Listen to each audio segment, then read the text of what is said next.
Welcome to Ask the Edmonds Cop. I'm Teresa Whipple, and good morning, Sergeant Shane Hawley. Good morning. We're going to talk today about a recent incident that prompted some questions about what happens when you come home, maybe from work or at some point you've been away from home, and you notice there is a significant amount of police activity in your neighborhood, as recently happened in the Westgate area with the people who had shoplifted in Linwood and ended up in our neighborhoods. Yeah, they ran into a bunch of cars getting away and then ended up bailing out. And yeah, it was pretty, it shut down a lot of that area. Yes, it did. Yes, it did. And, it's kind of scary. You're just driving home and all of a sudden there's, officers and dogs and all this. And what should you do? What should be the protocol? Well, the kind of the obvious is if there's that many police cars in the area, first clue that something big is going on, and whatever it is somebody dangerous, and we're out looking for them. Yeah.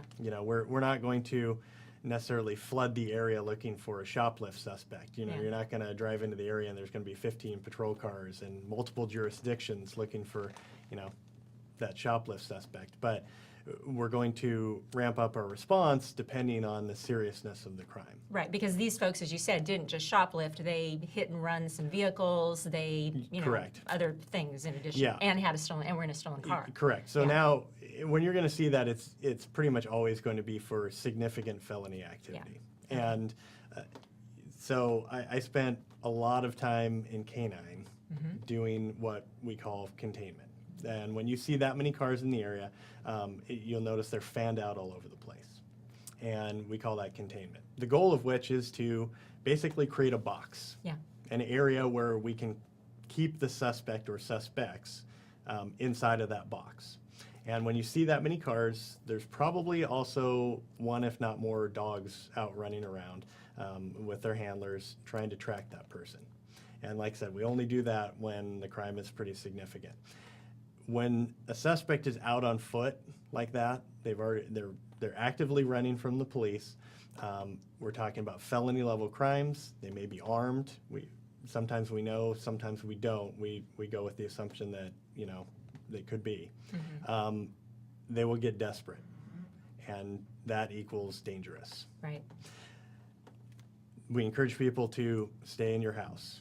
We see people come out, they want to walk out to the patrol car. What's going on in the neighborhood? And then the next thing you know, I come around the corner, tracking the suspect with my dog, and now you're right on our track. Right. Or the guy may be hiding 2 yards down from you, and now you're outside to figure out what's going on. Right. So we want to be transparent with the public, let people know what's going on, but we can't always necessarily answer every 911 call for it, because we're actively trying to get these people into custody to get them out of your neighborhood. Right.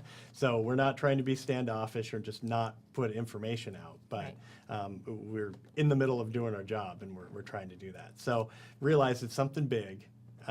Stay inside, and we want you to be alert. If you see suspicious activity, maybe the patrol car leaves down the street to take a new location, and all of a sudden someone runs out between 2 yards, and now that might be the suspect. So give us a call. Right. So report things you see that might be suspicious. Absolutely. If maybe it's the middle of the night and you're woken up by all of this activity and there's lights flashing in your windows and you see there's 8 patrol cars in your neighborhood. And you look in your backyard and you realize your storage shed is open and it wasn't when you went to bed. That's something you call about. Hey, maybe the person was in there, maybe they're still in there, that sort of thing. Unfortunately, we get a lot of calls during these situations, and people say, well, I have a shed in my backyard and I think you should come check it.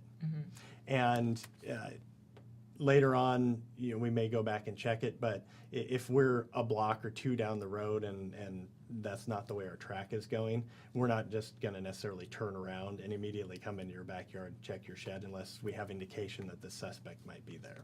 Okay. And what about if you're actually driving home and you see all this? Are you normally allowed to go to your house, or will you be turned around, or what's you might get stopped by whoever. If we have roads shut down, then obviously You can't go home. No, and then you know ask, hey, what's going on? You know, and the officer, hey, we've got this area shut down. And generally, we'll ask you, do you live in the area? Or are you just passing through? Can you just reroute to stay out of the area? Right. And if you live in the area, it's like, okay, you know, where do you live? Just go home. It's a couple blocks. Stay inside. Just keep your doors locked and stay alert for us. Right. And let you know. And if it's daytime hours, you know, when we have these big incidents, we're going to put it out on our social media stuff. You know, you may end up putting it out pretty quick. Yeah. So there's a variety of sources you can go to kind of see what's going on. Oh yeah, I think people have it out on Facebook and are talking amongst Oh, yeah. themselves before I even Absolutely. know about it. Sometimes that's how I find out because Yep. they're already, you know, Yeah. it's already out there. Yeah, but and along those lines, and we've talked about, if you have information, like, because you'll see it, he ran through my yard 2 minutes ago. Right.